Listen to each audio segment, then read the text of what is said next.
안녕하세요. 재운경TV의 재운경입니다. 네, 오늘의 민생은행 시작하도록 하겠습니다. 지난 시간에 이어서 이번에도 신용회복위원회의 채무조정 절차에 대해서 알아보는 시간을 갖도록 하겠습니다. 지난 시간에 신속 채무조정하고 프리워크아웃, 그리고 또 프리워크아웃하고 워크아웃 어떻게 조금씩 다른지 간략하게 설명을 드렸습니다.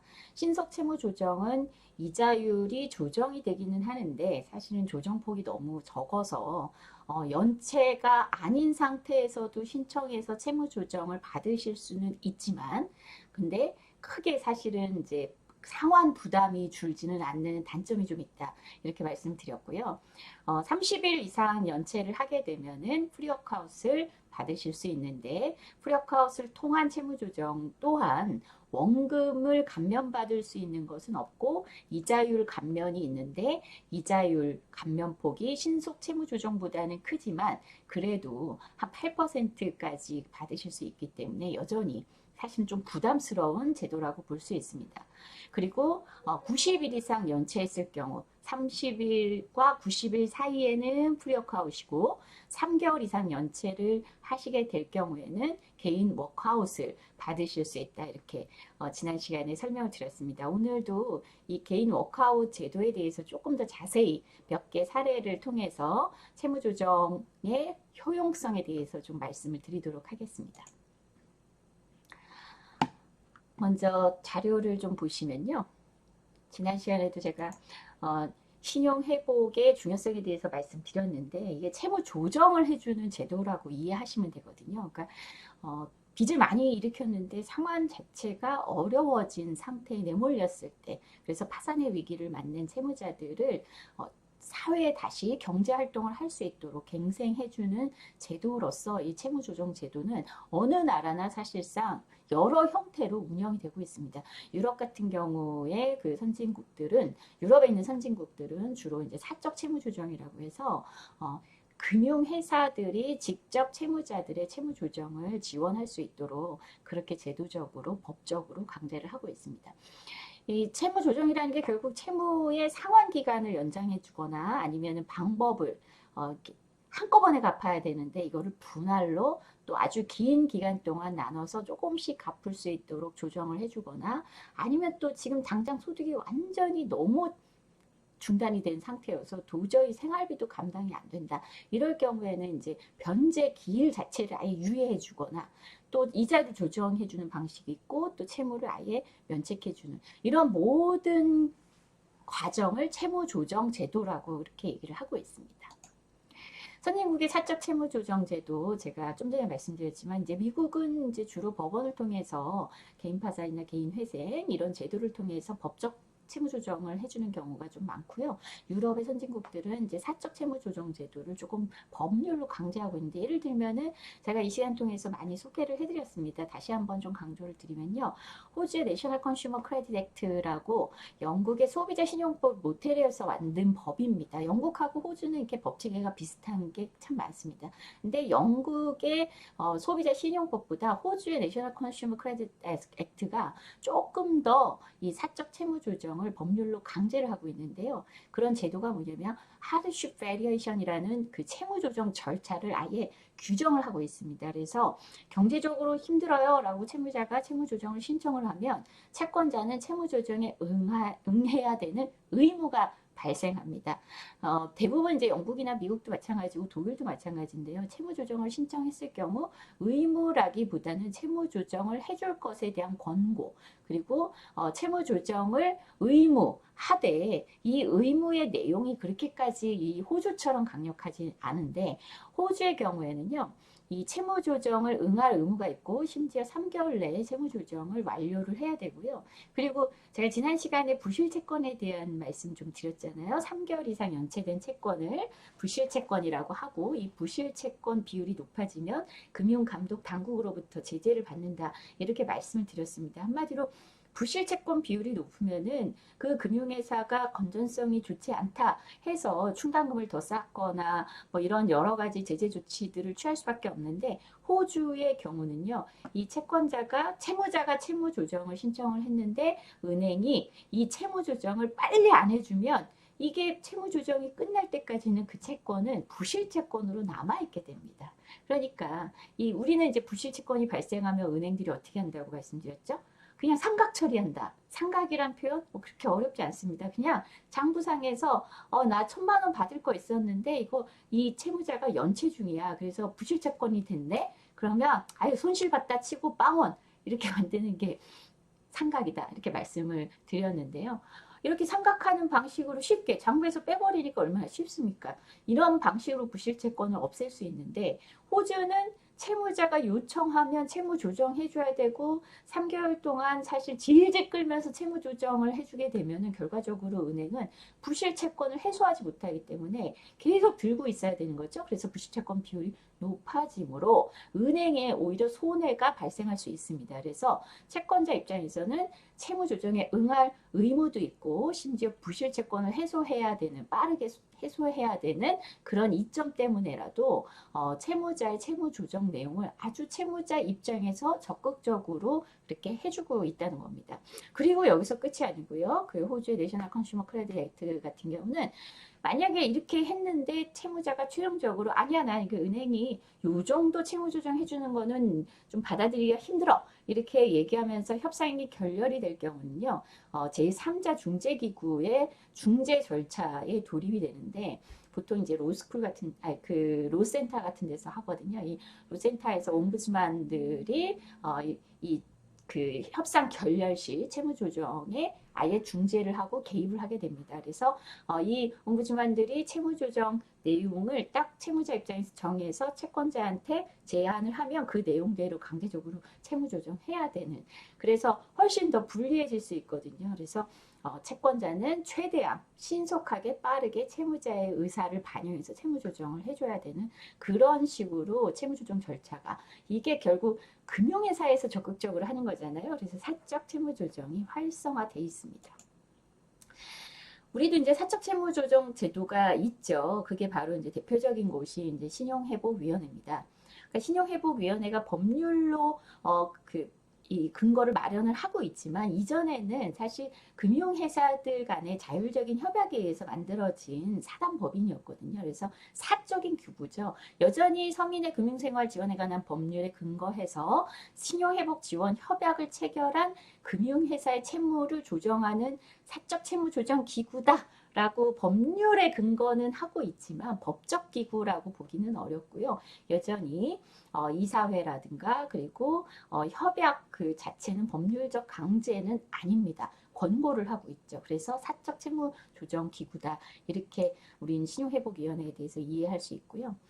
그 신보기에서 하는 프로그램이 바로 이제 신속 채무 조정 그리고 프리 워크아웃 그리고 개인 워크아웃이 있다 이렇게 말씀을 드렸는데 오늘 이제 개인 워크아웃에 대해서 조금 더 설명을 좀 드리도록 하겠습니다. 지난 시간에도 말씀드렸지만 90일 이상 연체 중인 사람들에게 이 절차를 적용을 하고 있는데 이게 참 치사하죠. 사실 그냥 객관적으로 이 채무자의 상태가 이 부채 규모라든가 매월 상환해야 되는 원리금이 소득 대비 어느 정도냐 이건 도저히 상환 가능하지가 않다. 그리고 다른 자산을 처분해서 어떻게 상환할 수 있겠느냐 이런 것들을 객관적으로 판단해서 안 되면은 그때부터 바로 채무조정 절차에 돌입해서 이 사람한테 가장 맞는 방식으로 채무조정을 해주면 되잖아요. 그러니까 결국 호주나 이런 유럽 같은 데서 사적 채무조정 금융회사에서 알아서 자율적으로 꼭 해주도록 이렇게 하는 것에 비해서 우리는 뭐냐면 3개월 정도를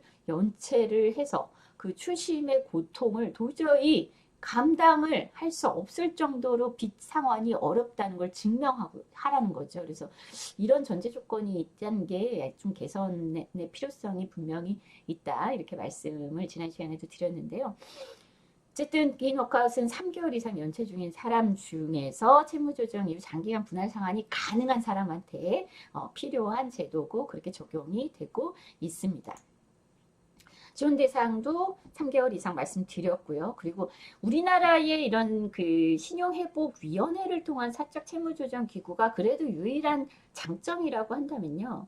어쨌든 선진국은 이제 금융회사에서 자체적으로 이렇게 채무 조정을 해주도록 하는데 만약에 빚이 여러 금융회사에 이렇게 이렇게 분산돼 있다면 그러면 사실은 일일이 채무자가 다니면서 이 채무 조정에 대한 요구를 계속 해야 되는 번거로움이 있죠. 근데 이 신용회복위원회는 어쨌든 금융회사 한 6천여 곳 정도가 이렇게 협약을 맺고 있기 때문에 그래서 이 신용회복의 워크아웃은 금융회사들이 모여 있으니까 신보기만 찾아가면 내가 빚이 여러 군데 나눠서 분산돼 있다고 하더라도 이 신용회복 절차를 통해서 한 번에 채무를 조정할 수 있다. 이런 면에서는 조금 더 이점이 있다고 볼 수 있습니다. 그래서 이 신보기 개인 워크아웃에 그 개인 워크아웃을 신청할 수 있는 대상자에도 3개월 이상 연체자뿐만 아니라 한 개 이상 금융회사 그리고 총 채무액이 이제 15억 원 이하여야 된다. 근데 이 15억이라는 게 그 이제 무담보는 5억이 한도고요. 담보는 10억이 한도입니다. 그리고 무담보랑 담보가 동시에 있을 때 총 채무액이 15억 이하여야 된다. 이렇게 규정을 하고 있고요. 그리고 모든 이제 채무조정 제도가 우리나라는 이게 좀 장벽입니다. 그래서 제가 지난 시간에도 말씀드렸지만 지금 빚을 갚는 게 상환하는 게 좀 버겁고 힘들고 어렵다 이럴 때 이거를 너무 억지로 갚으려고 하시면 안 된다 이렇게 말씀드린 게 너무 열심히 갚으려고 하시는 분들이 꼭 어떻게 합니까? 신규 채무를 일으켰죠. 그러니까 빚 돌려막기를 하신단 말이에요. 근데 이 빚 돌려막기를 하면서 최근 6개월 내 신규 발생 채무액이 총 채무액의 30%가 넘어가 버리면요. 그러면 이 신용회복위원회에 이런 채무조정 절차를 신청을 할 수가 없어요.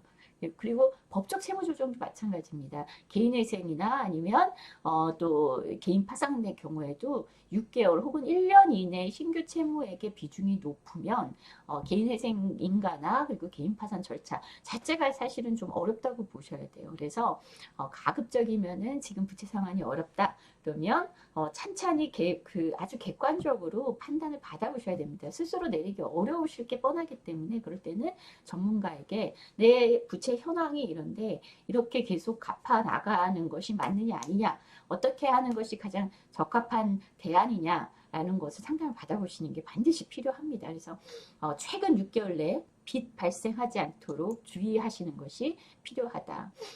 사례를 좀 말씀을 좀 드릴게요. 20대 김모 씨, 미혼모 가정에서 어린 딸 한 명을 키우고 있는데요. 기초생활 수급비로 생활을 하고 있습니다. 근데 최근에 대출이자 통신비, 공과금 이런 미납 관련 사항이 많았고 그리고 벌금, 과태료 이런 것 때문에 미납된 벌금, 과태료 때문에 독촉을 받고 있는 상태였습니다. 그래서 전체 그 대출, 통신비, 공과금, 벌금, 추징금 이런 게 다 해서 엄청난 규모는 아닙니다. 한 1,000만 원 정도인데 문제는 한부모고 그리고 월 소득이 160만 원 정도밖에는 안 돼서 그리고 이게 각각 하나하나는 또 이자율도 높을 테고 그러니까 그리고 통신비도 밀려 있으면은 미납된 요금을 한꺼번에 요구하지 않습니까? 그리고 벌금도 마찬가지고 과태료도 마찬가지고 한꺼번에 요구하는 경우들이 있기 때문에 그럴 수밖에 없기 때문에 이 1,000만 원의 이자야 얼마 안 되겠지만 이자만 연체하는 게 아니라 당장 갚아야 되는 게 몇백만 원 돼버리시는 거죠. 근데 소득이 160만 원밖에 안 돼요. 그래서 이런 납부 독촉 때문에 괴로우셔서 이제 신용회복위원회 개인 워크아웃 프로그램을 신청을 했는데요. 아까도 말씀드렸지만 지난 시간에도 말씀드렸지만 개인 워크아웃은 여러 이점들이 있습니다. 다른 채무조정 프로그램에 비해서 가장 큰 이점이 뭐냐면요. 기초생활 수급자 그러니까 아주 최저 생계가 어려우신 분들에 한해서는 원금 감면율이 굉장히 높아졌습니다. 저는 이거는 꼭 기억해 주셨으면 좋겠어요. 원래 문재인 정부 이전까지 우리 정부 이전까지 신보기의 워크아웃 프로그램, 개인 워크아웃 프로그램에 원금 감면은 없었습니다. 없다가 조금 뭐 만들겠다 얘기하다가 금융생활에 관한 법률, 이 서민금융법을 통해서 법적인 근거를 마련하고 그리고 나서 원금 감면율을 높게 제도를 아주 혁신적으로 개선을 했습니다. 그래서 지금은 기초생활 수급자의 경우에는 최대 90%까지 탕감받을 수 있습니다. 1,000만 원 정도의 빚이다. 근데 90%까지 받으면은 거의 900만 원 그 탕감이 되겠지만 이분은 어쨌든 이런저런 그 과태료나 이런 거는 이 탕감 대상이 아니기 때문에 그거 다 빼고 그래서 80% 탕감 받고요. 200만 원을 3년간 분할 상환하는 거거든요. 3년간 분할 상환하기로 그렇게 채무조정 절차를 밟았는데 이분은 그래서 매월 5만 원씩만 갚아도 될 수 있도록 채무조정이 이루어졌습니다. 그리고 이제 그 벌금, 추징금, 과태료 요런 게 이제 한 300여만 원 있었는데 요거는 그 경기도에서 지원하고 있는 급저 신용대출 300만 원을 받아서 납부를 완제를 했습니다. 네. 오늘 사례 들어보시니까 어떠세요? 그러니까 1,000만 원 정도의 채무 원금이 있었는데 기초생활수급자 그래서 최대 90% 때로는 삼각채권이면 95%까지도 넘어가기도 하고요. 뭐 이런저런 상황에 따라서 이 원금 감면율이 연령에 따라서 뭐 여러 가지 소득에 따라서 굉장히 많이 높아질 수 있습니다. 그래서